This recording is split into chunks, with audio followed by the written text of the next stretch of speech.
Good week, everyone, and welcome inside the Red Mile Rundown. No cold open this morning because, well, we got some good topics today, and I really didn't know how to put them all into one summary. So, Robert and I will just dive into the topics today because we have a great episode lined up for all of you. Appreciate you all for joining us this week on the Red Mile Rundown.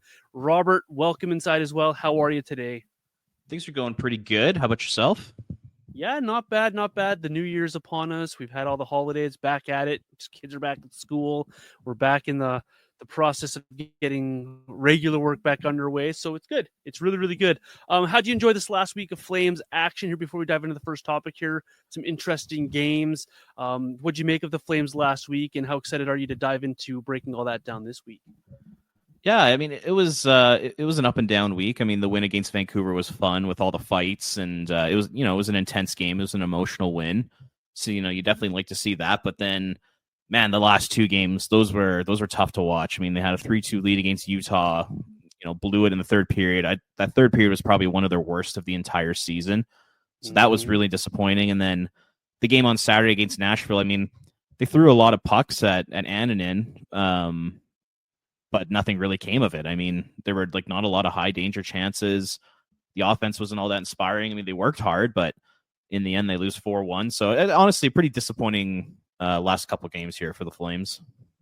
And that leads perfectly into topic one on the podcast today. They did throw a lot of pucks on Saturday towards the Nashville net. They threw a lot of pucks towards Utah's net for 40 minutes, and they weren't really all successful. So we want to talk on the show today about how do we get this offense going? What do you do with this Flames team to spark more than just throwing a bunch of pucks at the net? How do you get to create more high dangers and get to those situations that allows you to be more successful here?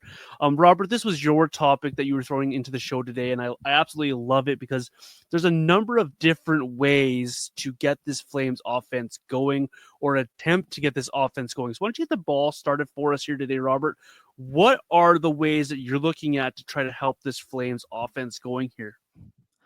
Well, it's hard because with the roster that they currently have and the talent that's currently on the roster, it's going to be tough for them to find ways to score more than 3 goals on a lot of nights. I mean, that's just the reality of the situation. So I think it really comes down to 3 different options. So one is lineup changes, of course, and we've seen that a lot throughout the season so far.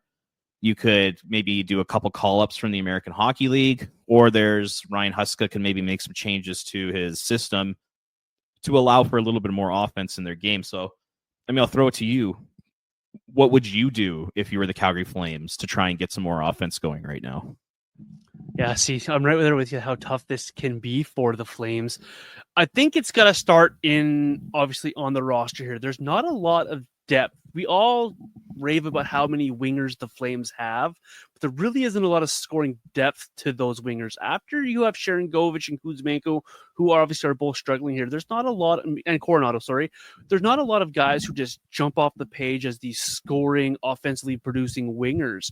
You got guys that are really good wingers, like a Blake Coleman, who can produce and fight hard. Pospisil's the same. Nice as Huberto coming around as a winger, but you don't have a lot of options, in my opinion, to just bring in a winger here to help boost this offense. It really comes down to these guys that are already currently on the team for me right now. You have 2 guys that I've already talked about listed off here, Sharon Govich and Kuzmenko. You've got to find a way to get one, if not both of these guys going. If you just had 50% more production from both of these guys, you automatically are going to increase the amount of offense that you're producing as a team. So I think it starts with that, and how you get those guys going, that to me is the mystery that Ryan Huska needs to do. His style of play is really, really good for a lot of the players on this team, but he needs to find a way to adapt a little bit more offensive flow for these kind of guys to get going here. Whether that's putting them on with different line mates, line juggling. We've seen Sharon Govich with a few different guys. It doesn't work. Kuzmenko, I just don't know what to do with that guy at this moment. I know a lot of people don't even want him to be on the roster anymore. And we can't understate that the loss of Anthony Mantha threw a bit of a wrench into that top 9 for the Flames as well. So you got to try to get these guys on your roster going a little bit more. And when you don't have a guy like Sharon Govich going, Obviously, Connor Zori's not going to be going as much either, because being his winger.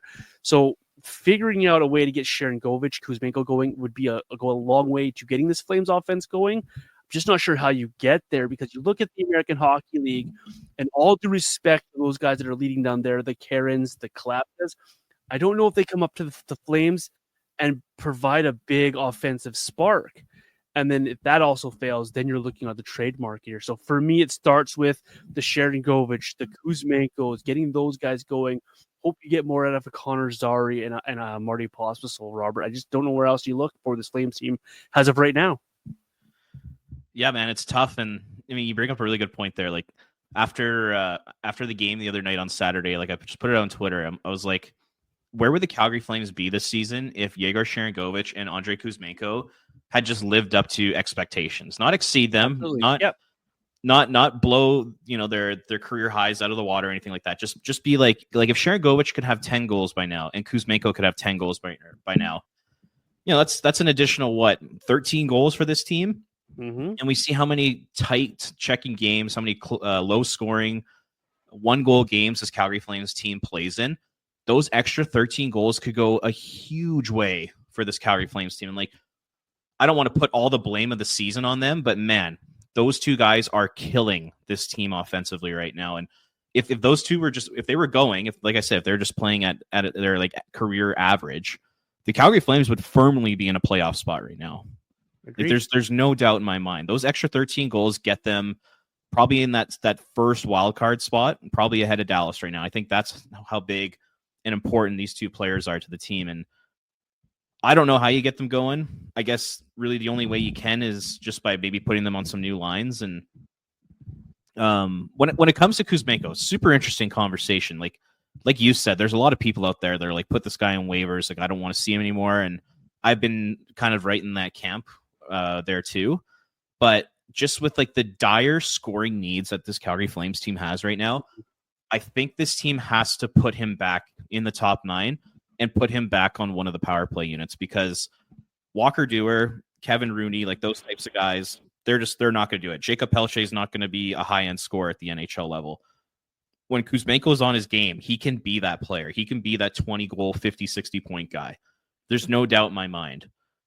But he hasn't been that this year. But what else do you have? What are your other options other than trying to give Kuzmenko another try or trying to put Sharangovich in a different spot in the lineup? I think those are going to be the two keys to unlocking this offense right now. And I think Huska needs to put together some new lines. So here's what I'm thinking for the lines. All right. And I'll throw this out to you, and I want to see what you think of this. All right. So first, it starts with moving Pospisil to the fourth line. I think Martin Pospisil's he's been a lot better when it comes to like his energy, his physicality, just his overall engagement in the game, which is great. And I think that's awesome. But when it comes to offense, he's not doing anything. And he's playing with the two guys that are going right now, and he's still not putting up any points. Like, I think Kevin Ball had more points than him in December. He's got 2 goals all year. He's just not doing anything. So I take him out of the top 6, and I go Huberdeau, Kadri, Sharangovich. Move Sharangovich away from Zary and Pelche. It's not working. So just try something different. And Huberdeau and Sharangovich had a little bit of chemistry last season. Maybe you can get them going. Then you keep Coleman, Backlund, Coronado together. They've been playing really well. And then how about maybe bringing up a guy like Stromgren, going like Stromgren, Zary, Kuzmenko, and then Lomberg, Pospisil, Pelche. That way you get Rooney and Dewar out of the lineup. Those two guys are a black hole offensively. They don't do anything. They both just kind of do cardio out there. You bring up Stromgren, and then you put Kuzmenko and Sharangovich in positions to succeed. That's kind of the way I'm seeing it right now. And be curious to hear your thoughts on that. I know it's a lot of information at once, but yeah, no problem. Run through that top 9 again, just real quick for me, if you don't mind. Huberdeau, Kadri, Sharangovich, Coleman, Backlund, Coronado, Stromgren, Zary, Kuzmenko. That third line, that's absolutely intriguing. I do wonder what William Stromgren's game would be like at the NHL level. And everyone from now until both the guys retire are going to compare him to Stankoven in Dallas. But you got to look at this guy's a much different player than Stankoven was. This guy's got a bigger body. He's got a nice elite shot that he can produce with, and he has been in the AHL. He's been really, really good for the Wranglers, especially over the last I'd say 5-6 weeks for them. And I think he's really coming along in his development. I just wonder how that translates to the NHL. And putting him with Zary and Kuzmenko is very interesting. It's a responsible center, and it's a guy that can finish on the other end. I like that idea on paper. I'm just not sure how it translates with Stromgren. He's not the first guy I thought about when it comes to call-ups, but I don't hate it. I'll tell you that right now. I think that's a really good call by you. I do wonder about putting Kuzmenko with Kadri.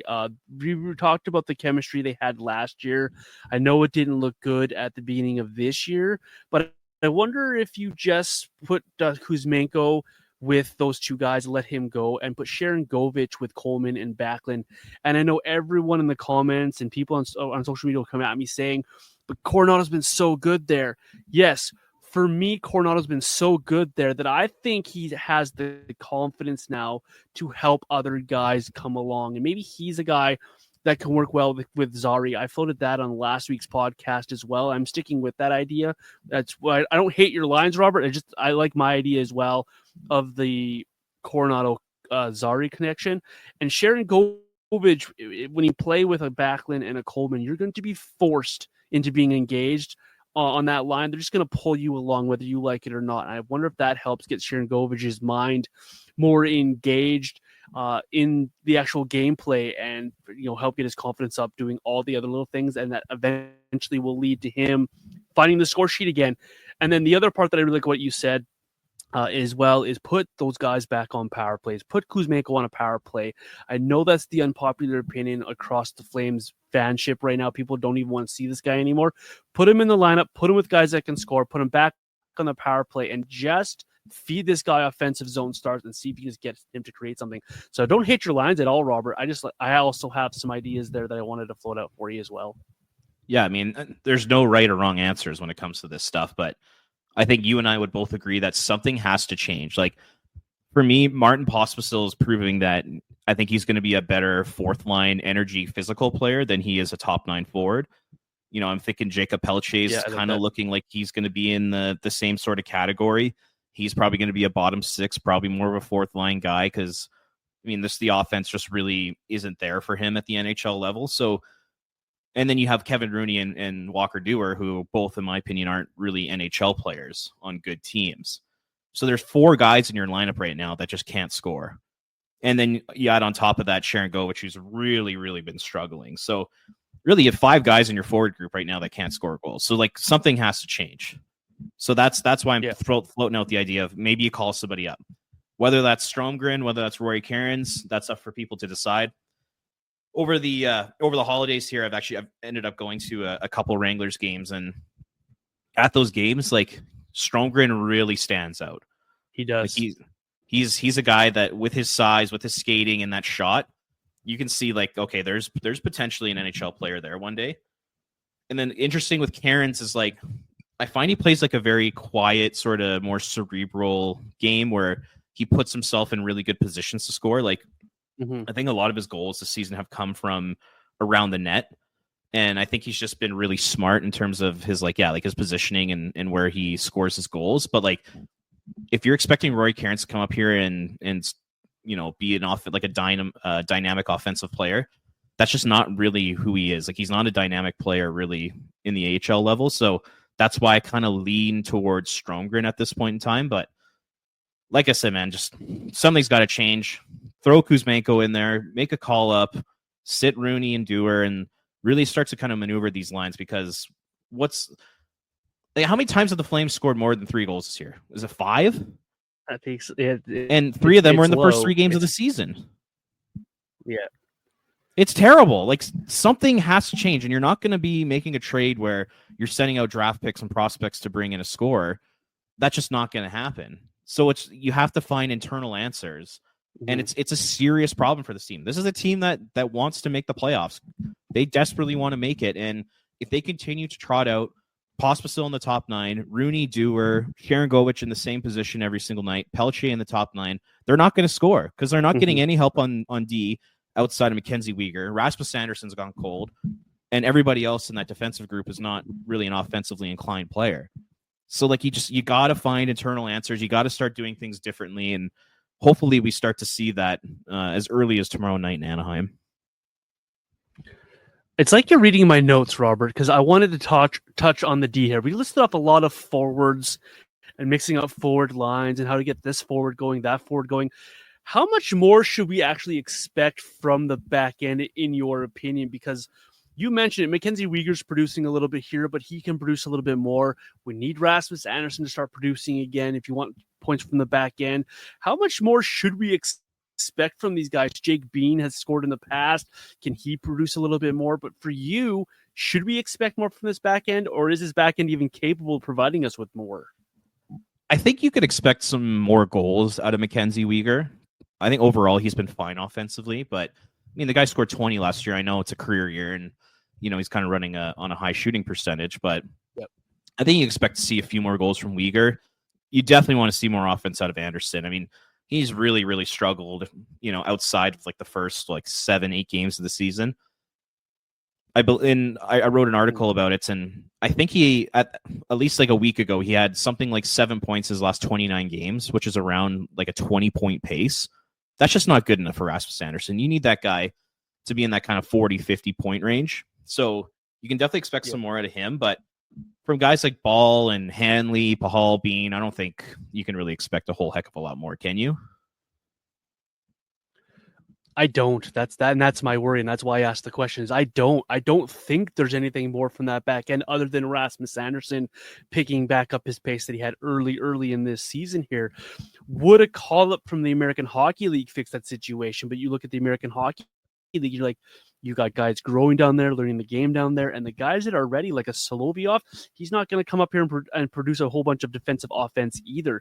So the answer on the back end, I don't think is going to give you anything more than what you're already getting. Well, can I just add in something there? Yeah, go ahead. Okay, so like I said, I've been to a couple of Wranglers games here, and in the games I've gone to, their best defenseman each time has been Jeremy Poirier. And if there's a guy that you want to bring up to the NHL to try and kickstart a little bit of offense, he would be the guy for me. Like when I watch him with the Wranglers here, he is just so confident with the puck. He's so poised. He's very creative. He's a great playmaker, good quarterback on the power play. Last season, when they called up Connor Zary and Martin Pospisil, had Jeremy Poirier not been hurt, he would have been called up with them, and it wouldn't have surprised me if he would have stuck with the team for the rest of the season. And because of that injury, it derailed that whole season. And I think it's kind of hurt him at the start of his AHL season here. But from what I've been watching of him, like he looks like a guy to me that should get a shot in the NHL. And if, like I said, if they want to boost a little bit of offense, maybe you sit a Joel Hanley or you sit a Jake Bean and maybe just give Jeremy Poirier a shot just to see what he's got. Because like Brustevich isn't ready. And nobody else really in the Wranglers is that kind of offensive defenseman. It's kind of Poirier or bust. So I wouldn't mind seeing a guy like Jeremy Poirier get a shot with the Flames here at some point. And maybe he could play with Mackenzie Weegar, or he could play him on the third pair and maybe kind of quarterback the second power play unit. Just something. Like just try something, because like we've been saying, it's just not really working right now. Fair point by you. I didn't bring up Poirier because, one, I almost forgot he was on the team. I'm not going to lie. Like, just podcast brain at the moment. At the same time, I don't know how well his defensive game translates to the NHL. And so does that give you pause as well? In the AHL, he's been dynamic, like you've mentioned, and he has come a long way with all that kind of stuff. So I do wonder if it's worth giving him a shot, but then that's going to have people bring to the conversation Tyson Barrie. Well, we already have Tyson Barrie here. Why not give him a shot?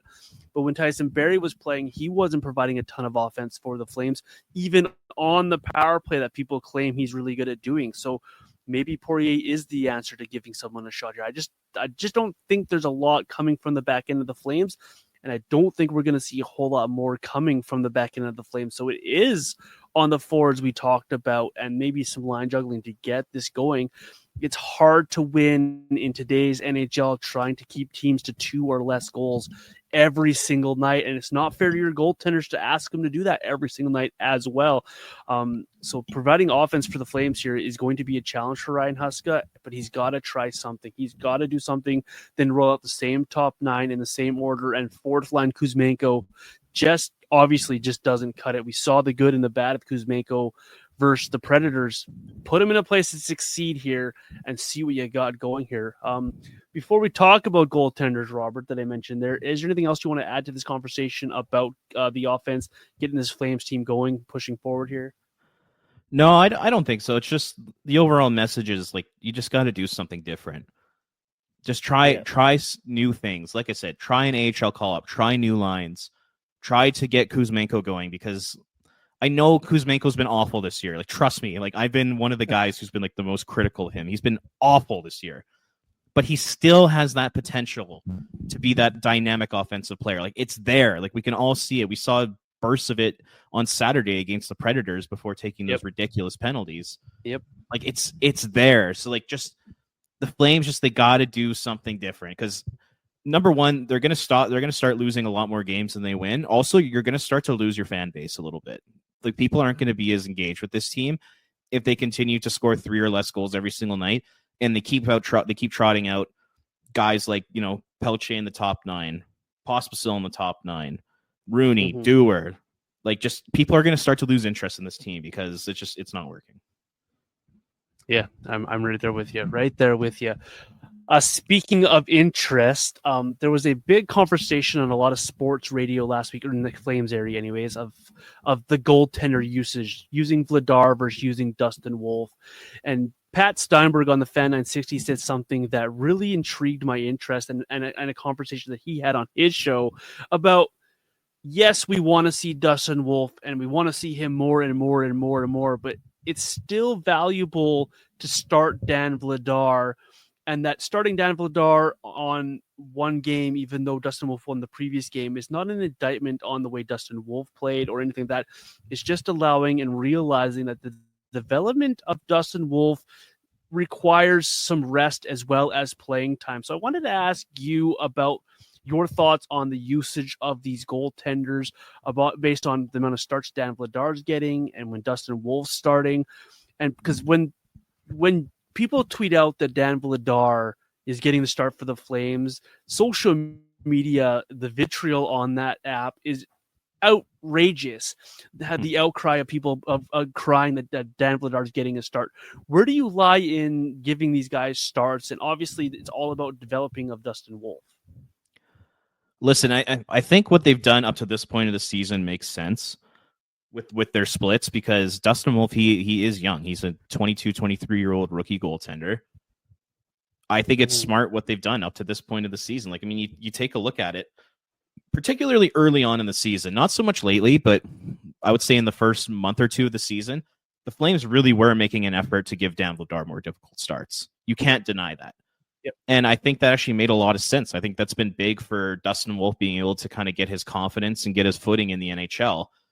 So, and like when I see like the outcry on social media, whenever Dan Vladar gets a start, the way I view it is like the other night when Wolf didn't get the start against Utah, that made sense. He was coming off only allowing 1 goal against the Vancouver Canucks. He has the best save percentage on home ice in the NHL. He has, I think, 10 or 11 wins on home ice. So to not give him that next start really made no sense to me. So in that particular case, I can understand why Flames fans were upset about it. But overall, I think it's been working really well. But I think now we're at the point where Dustin Wolf has established himself as the better goaltender of the two. And it's time for him to start getting a bulk of the starts. And I'm not talking starting 9 out of every 10 games. I'm talking about like 3 out of every 5 starts, 2 out of every 3. Start to give this guy a little more runway. Start to let him prove that this is his team and that he is the best goalie on this team. Because once again, the Flames, they want to make the playoffs. We want them to make the playoffs because we don't want them to finish just outside and be in that mushy middle and lose their draft pick. And I think the best way for this team to win hockey games right now is by playing Dustin Wolf in the bulk of the starts, like I said. So I don't think Calgary Flames fans, I don't think they want Wolf to start every game. Like, whenever I hear media members say that, they kind of like talk down about Flames fans, like, oh, they want Dustin Wolf to start all 82 games. That's a load of crap. Of course they don't. But I think what Flames fans want is for Wolf to be the number one guy. They want him to become the established number one guy. And the other day against Utah, he should have been starting in net, and people had every right to be upset about it. But that's kind of the way I see it. Like Vladar, He's a backup goalie. He is what he is. Dustin Wolf's ceiling is significantly higher than his. He's a better goalie than Dan Vladar is. So let's start to see him a little bit more. Do you kind of see it the same way? Or do you think they should kind of continue this tandem? I like that line of thinking, and I'm going to take it to a little bit of a different direction as well, though. I think it's time for the Flames to start challenging Dustin Wolf. And what I mean by that is the rotation has absolutely worked, and the rotation should continue, but just with some minor tweaks to how they're doing it. So my thing last week is you had Utah, a team directly behind you in the standings coming into Calgary, and then you had a Nashville Predators team, yet excuse the results, that's way down the standings from you. They're not in the picture right now for you. Why not give Dustin Wolf the quote-unquote on paper the tougher of those two starts? Start to challenge this guy.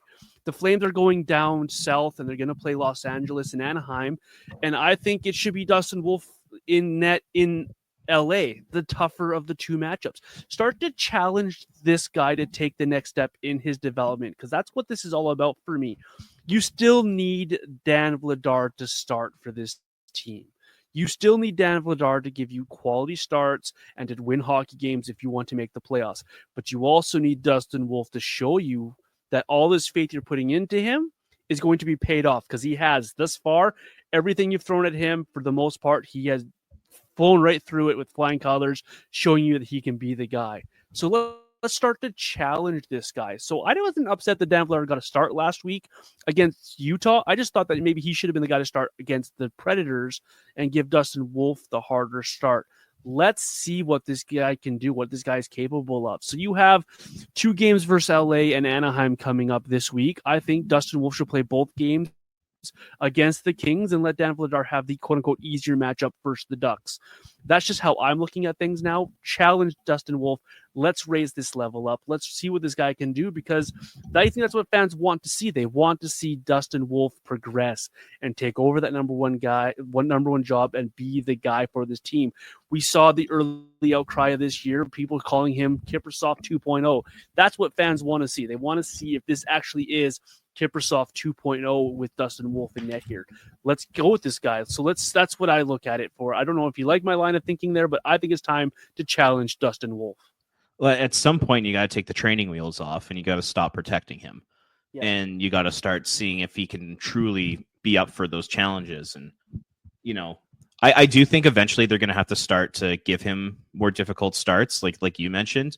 I don't know if I'd want to do it like this soon. Like, I still like the idea of Vladar taking the second of back-to-backs or playing in kind of difficult road environments.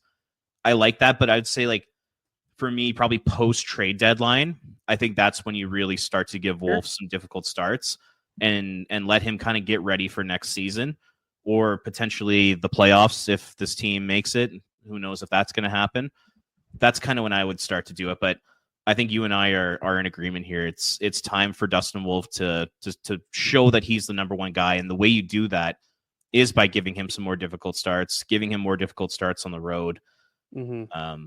Playing 2 games in 3 nights or 2 games in 4 nights, that's the kind of stuff that the guys like Connor Hellebuck do in the NHL, and that's kind of what you want Dustin Wolf to become one day. And you need Dustin Wolf to figure out the road, right? This guy has sparkling numbers at the Saddle Dome. Absolutely incredible numbers. You need to have him start figuring out the road a little bit as well, too. And I think giving him some harder starts might help him figure some things out here for him and allow him to gain more confidence in his game. He's got to start figuring things out on the road and feed this guy the starts. Let him develop here, because that's what this is all about. I'm excited for what Dustin Wolf brings. I like your idea after the deadline, just playing the pants off this guy.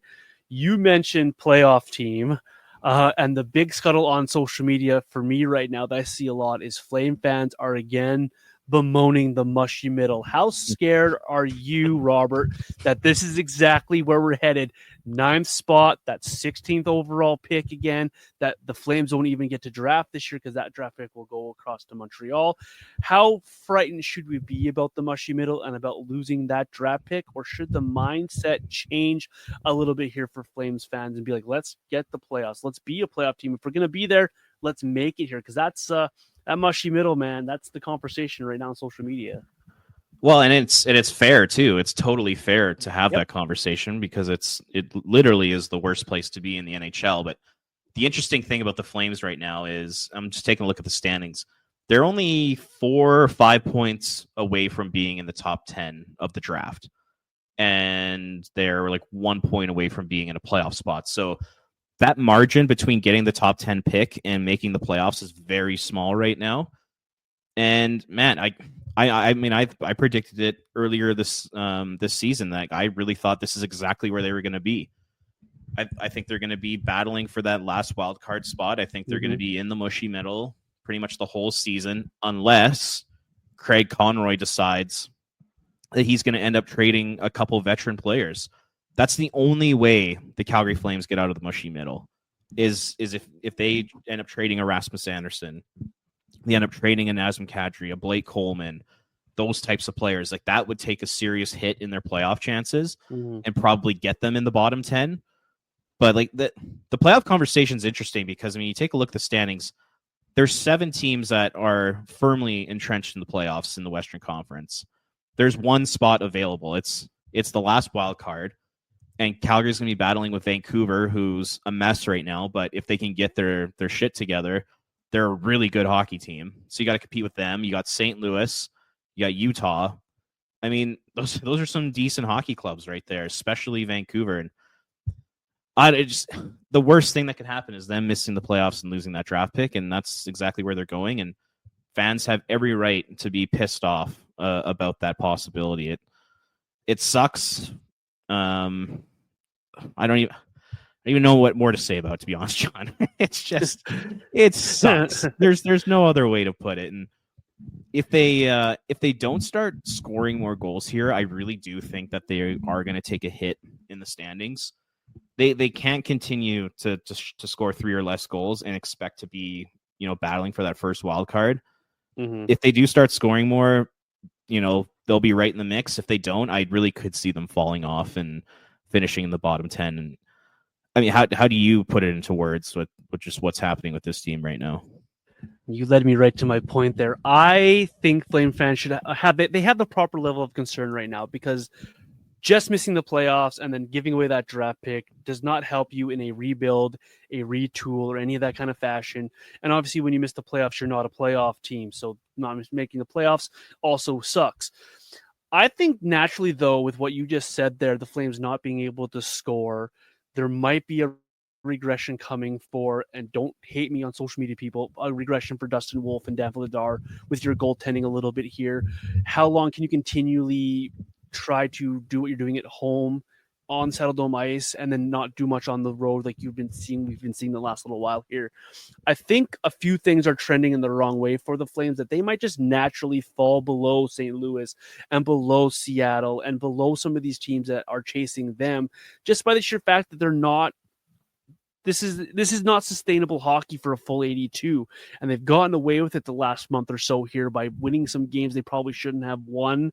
And you saw it against the Predators on Saturday. When you cannot play your game and dictate how you want to play the game, you get run out of the building. And they were okay against the Predators, in my opinion, on Saturday, but they weren't the team that led the chase. They chased it. They didn't dictate that gameplay.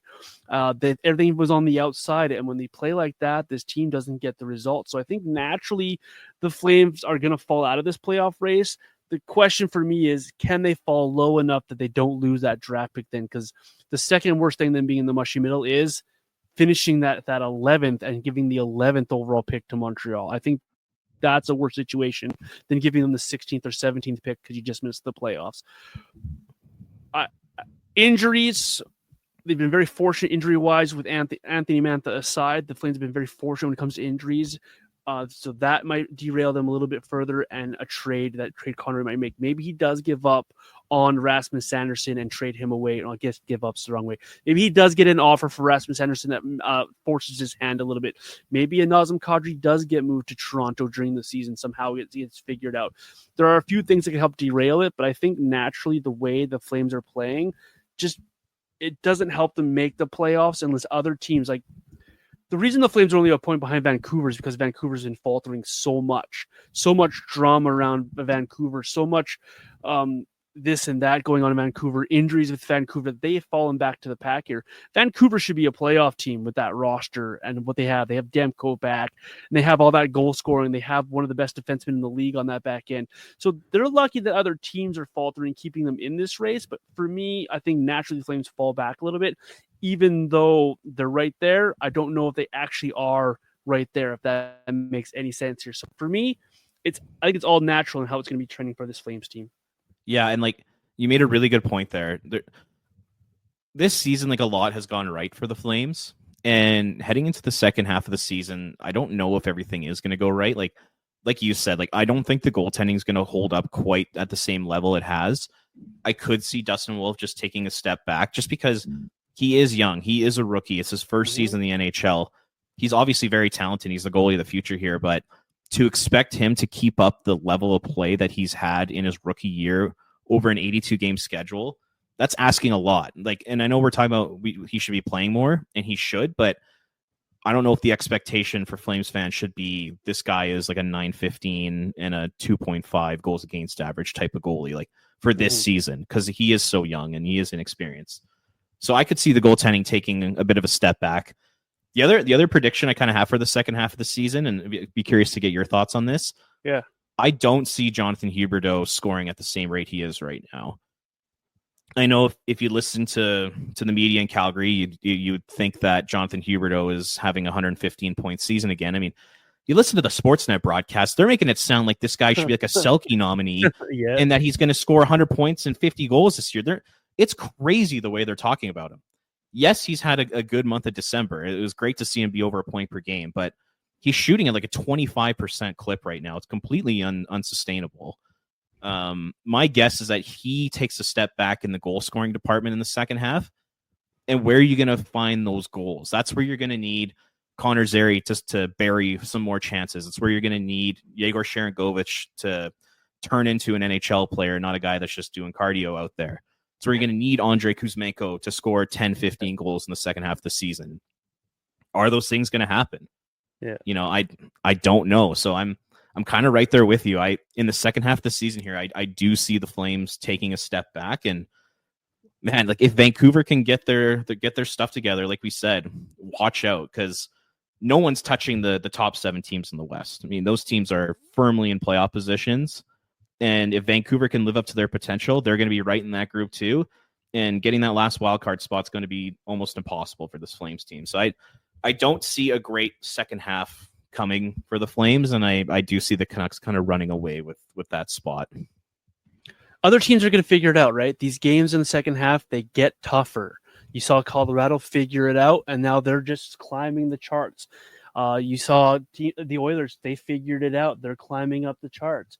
You saw St. Louis get off to a good start, and now they're being consistent hockey team. So you got a lot of teams figuring things out and are pressing forward here. You've got to be able to match that. And if you're not scoring goals, then you're not going to be able to match that. And where are those goals going to come from? We talked about that earlier in the show here. I do believe I'm with you on the Jonathan Huberdeau thing. I love what I saw from Huberdeau over December. Don't get me wrong. But where are the assists?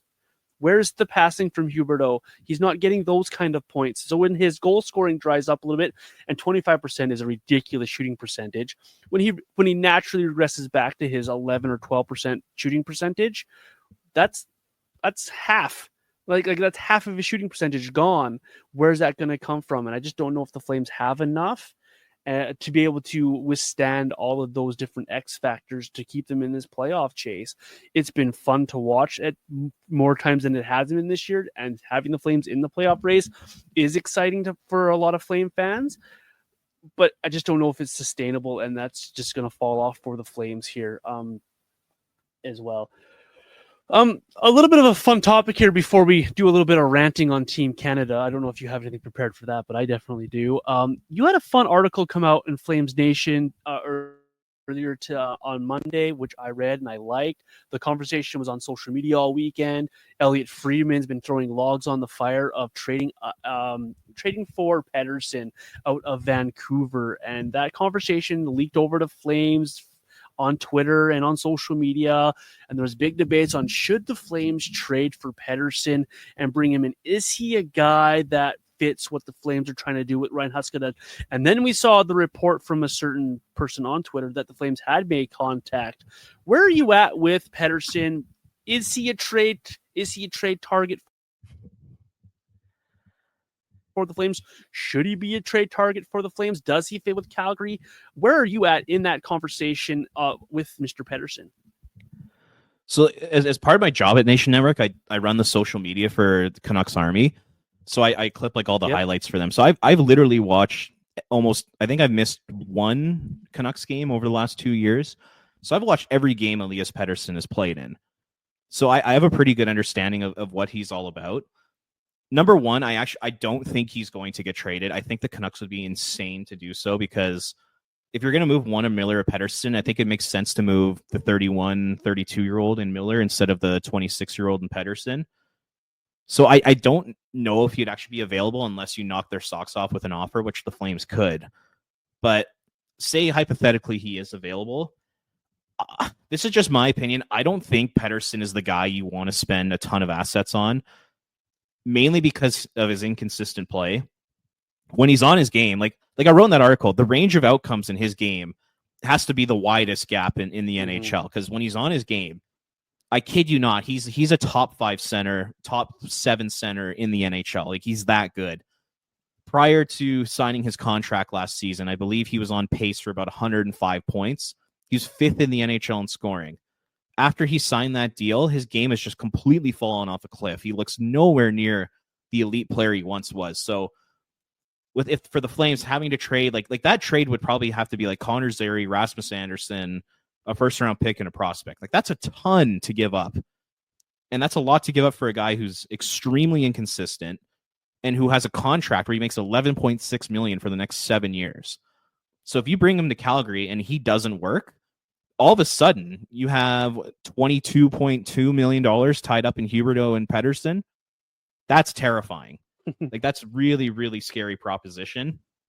And just like kind of knowing the Calgary fan base, like I think it's fair to say Flames fans, they love guys who are like they're like good personalities that work really hard on the ice, that are gritty, tough, physical.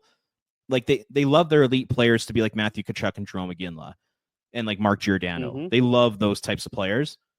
Pettersson is not that guy. Like, he's a pretty soft player. He loses board battles. He's not super electric or dynamic. He's more of like a cerebral, sort of quiet player that's just, pretty much smarter than everybody on the ice and has really good hands. I don't know how fans would appreciate him. And like in the media, like he hates doing media. He's not a very personable guy. I could just see, like, if things don't go well for a guy like Pettersson in Calgary, I could see the fan base turning on him very quickly. And I think it would get really ugly really quickly. So overall, like, I think it's a really interesting idea, but I think overall I would not be interested in Pettersson. I would not give up those assets to bring him in. I know a lot of people on Flames Twitter would, but just from watching, like I said, every game in the last 2 years of his, I don't think that's the guy you want to bank your entire franchise on. And that's a career defining move for Craig Conroy. And if it doesn't work, he's screwed. He's just completely screwed this Flames organization. So that's kind of my big rant on the whole situation. Like, where's your read on it? Is Pettersson a guy you think the Flames should have interest in if they do end up moving him? I quote-tweeted the guy who put out a mock trade for Pettersson, and it was very similar to the trade you just said here on the podcast. It was Anderson, Zary, a first, and they had a prospect listed, but I don't remember the name they put there. And I said I would quickly go to the hanging up the phone option. And people in my mentions were, well, why? This is an elite number one guy. This is what the Flames need. This is exactly what you need in a rebuild. Well, he's 26 to start, and that contract is massive, and then he's a great hockey player, but he is so passive.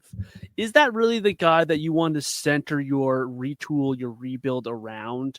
Is this the guy that's going to drive your team? And for me, the answer is no. All due respect to the player that he is, a guy like a JT Miller is the guy that drives that Canucks team a little bit more, in my opinion, from my viewings of that team. Quinny Hughes drives that team more. Pettersson is Amelia. That's the wrong name. Pettersson is the kind of guy that you put on your roster to supplement your drivers, right? He is a guy that rides shotgun to help your big guy be an X factor. I didn't love Pettersson in the playoffs last year. He was awful in the playoffs. I was trying to be nice to the guy.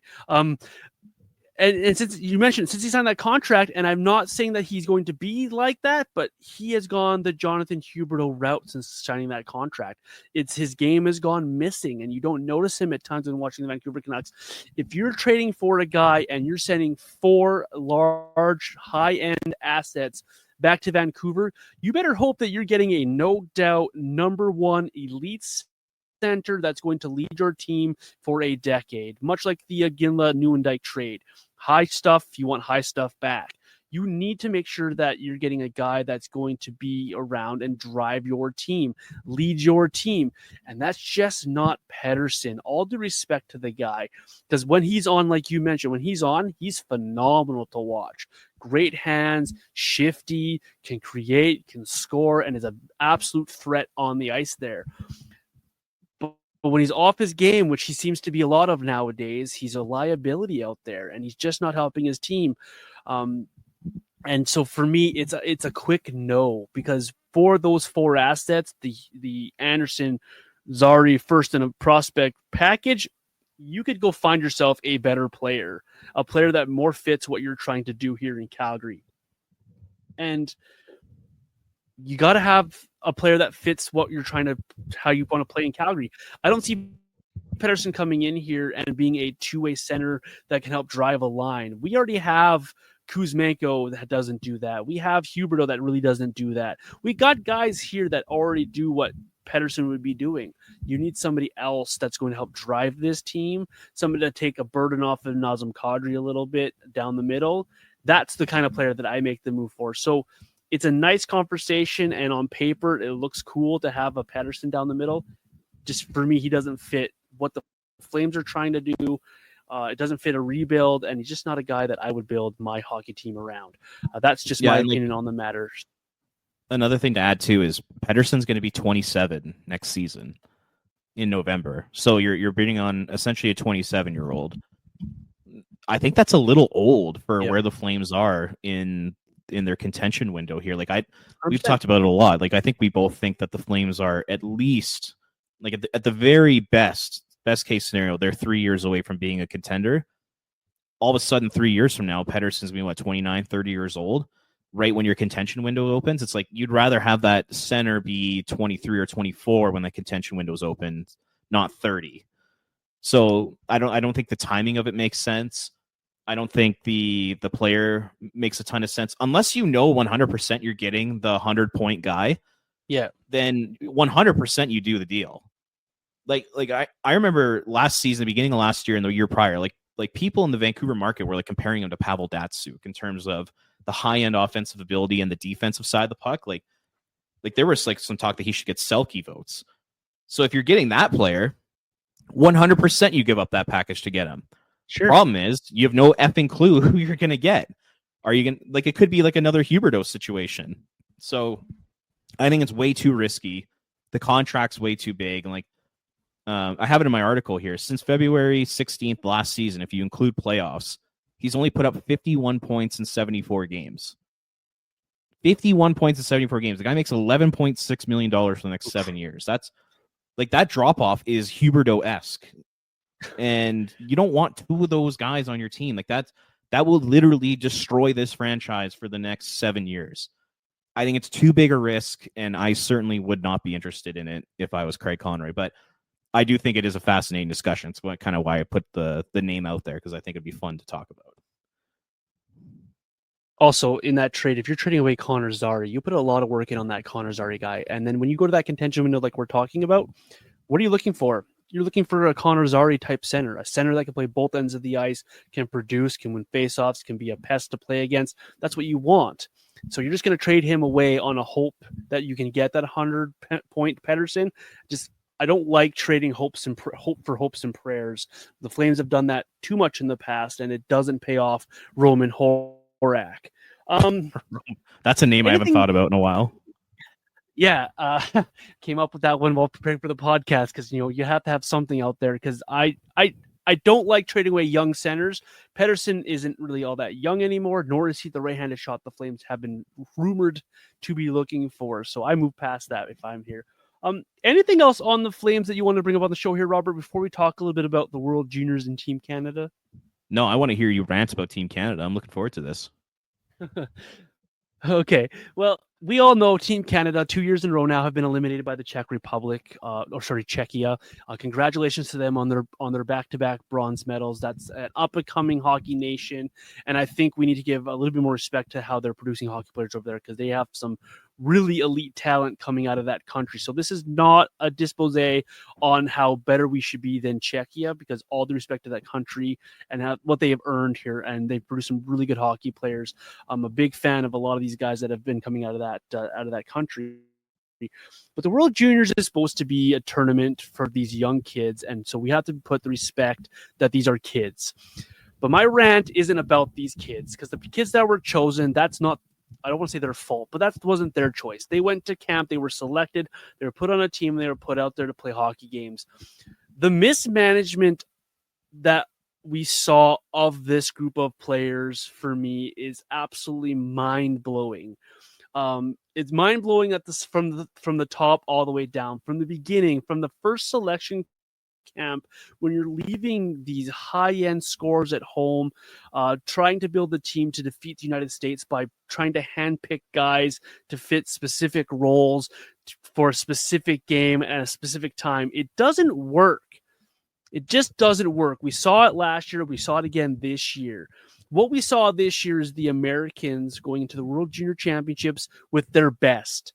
We saw the Swedes come over with their best. And what happened to their best? Their best went out and played. Their skilled players adapted. Skill will travel and skill will adapt in these situations. So the selection process for these countries were, who are our best 24 guys? That's who we're taking to this tournament, and that's who we're going to play. Hey, you're normally a top-end scorer on your team in the USHL. Well, this tournament, we need you to be a fourth-line checker.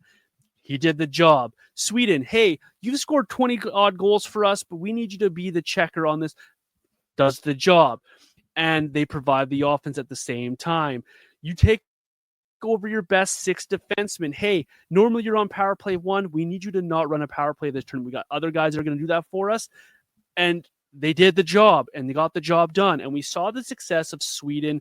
We saw the success of Finland. We saw the success of the United States by just taking the skilled players, the best available players, and letting those players do what they do best, and that's play hockey. Hockey Canada tried to super brain this, and they fumbled the bag so bad that you left your top scorers at home. You tried to handpick guys to defeat one country in one specific game, and obviously it backfired. Always bet on skill. And then when that skill fails, you know that you took your best and you tried your hardest and it just wasn't enough. You can live with that. You can live with your skill not getting the job done because you know it was there and the effort was there.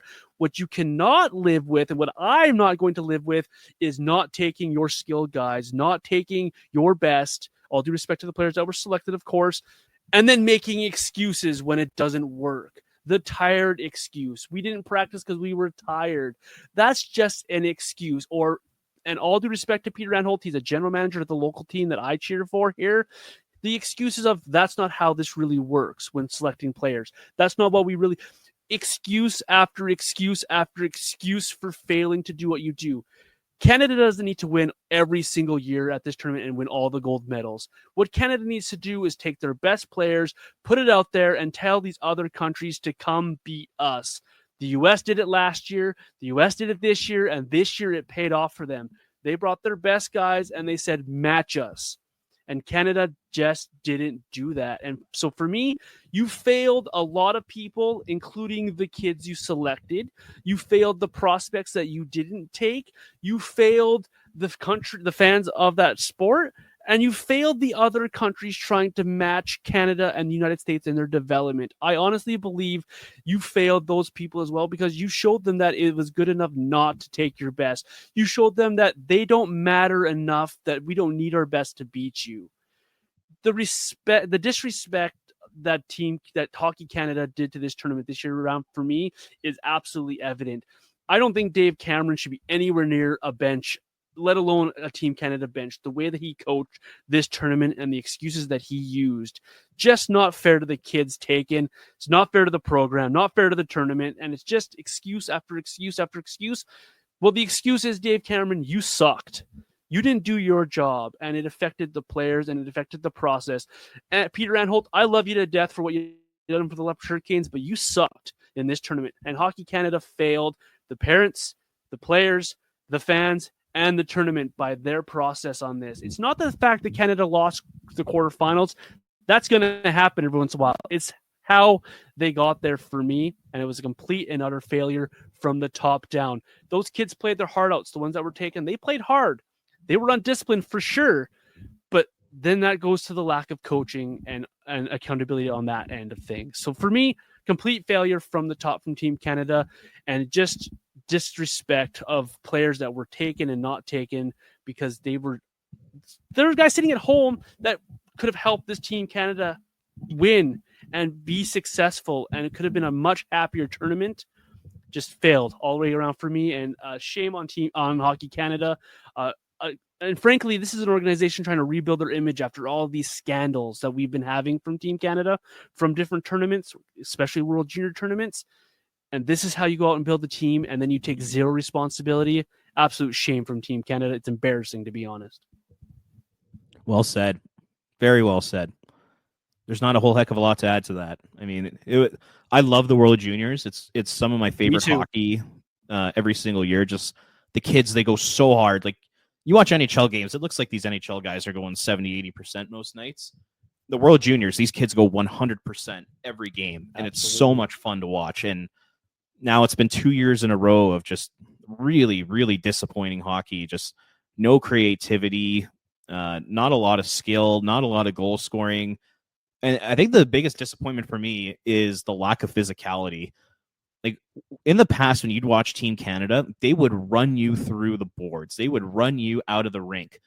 They would physically impose themselves on every single team in that tournament. Like, it would be intimidating to play Team Canada because of how physical and how fast and tenacious they were. And over the last few years here, we've seen that go away. And I think that's really disappointing. So, between the selection, the coaching, and then I would put some of the blame on the players too, because the selection of the team, like, the team wasn't bad enough to lose in the quarterfinals to the Czechs. They had enough talent. They had enough good players to win that game and at least get into the top four and compete for a medal. So there's some of the blame has to go on the players a little bit too, but sure, man, it's just such a disappointing tournament from all aspects. And to see the Hockey Canada brass not take accountability, starts with Dave Cameron, was gross. It's like, in life, if you make a mistake, be a man, step up, be mature, and own it. Own that you made that mistake. Come to the conclusion that, hey, you know what? We have to be better. What would just happen during this tournament here wasn't good enough. But you have Dave Cameron coming out here saying he wouldn't change anything and the guy's retired. He's making all these bullshit excuses. It was pathetic. And then the next day you have the management team come out and say they wouldn't do anything different. It's asinine. It's insane. And they got so much backlash that Scott Salmon had to come out yesterday and do another press conference and say the complete opposite of what they said the day before. Like, the whole thing was utterly pathetic. Really too bad, because I love that tournament, but this is going to be a tournament that I'm going to look back on and just completely forget. Actually, the last two World Juniors, I'm going to look back on and really have no fond memories of whatsoever, unfortunately. But man, the team is looking like it's going to be stacked next season if they end up actually bringing all the best players this time. Yeah, that's what we said about this year's tournament too, right? We said this year's tournament, look at the guys we could take, right? And then people are blaming not having Vladar or Celebrini. I'm like, we have enough guys, man. We have enough guys to win this tournament. The guys they left off this team could probably beat the team they actually took. That's how deep Team Canada is and should be. And when you don't take those guys and you don't have your best, and then you just make excuses after excuse, it's an absolute failure to me. And you feel for it. And then you feel for the guys left off this team as well, right? Like, I could have done that. I could have sat on the bench and done nothing and then not practicing. And it's just one big giant mess. And I know Team Canada came out and had another press conference, but I'm like, you're just contradicting yourself now. You're just going in circles now. What it needs to happen is it needs to stop. You need to rebuild your image. And it starts by doing the simple things the right way. As simple as, putting on a good tournament in front of your fans on home soil. They did this on home soil of all places too, right? Like that's just baffling to me. Start from the beginning, team Hockey Canada. It's an absolute shame. The World Juniors is a hell of a tournament. I'll remember these last 2 years for one thing besides Team Canada, watching some really good American teams. And the way the Finnish battled this year and the way the Swedes battled the last couple seasons. And, of course, Czechia. The way those four nations brought their best players and battled their tails off, they earned what they got in both of those tournaments. And I'll remember that part of the tournament because I like watching skill, and I like watching skill be successful. I like watching greatness. So congratulations, Team Canada, for failing, and then congratulations to Team USA and Team Finland and Team Czechia. You guys earned your medals, and good showing. We'll see you guys next year at that tournament for sure. It's at least we don't choke every year like Sweden does. That is one I do not understand. They have one gold medal in 44 years of the tournament. For a nation with that much skill and that many good hockey players, it's insane that they only have one gold medal. Like it's like they should have been in the gold medal game this year. Like they're so talented. It's crazy that they only have one gold medal. It's just wild. The difference is, Robert, between them and us, they did it with their skill. They went down with the ship with their skill. That's forever gonna bother me. Robert, let the people know where they can find you at on social media. Encourage them to go read that Pettersson article you have out, and what else is coming out for you on flamesnation.ca. Yeah, I've been putting out some articles lately.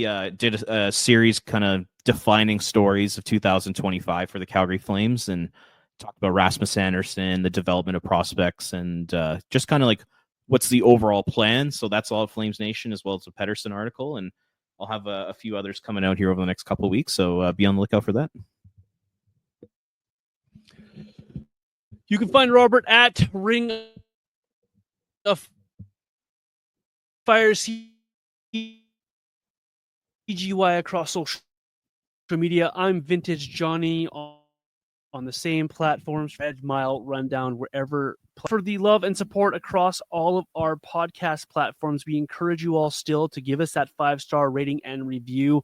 We appreciate the downloads here, and enjoy the games this week. The nice California road trip, Anaheim and LA back-to-back Tuesday, Wednesday. It's going to be a fun one to watch and see how those teams stack up. Tell them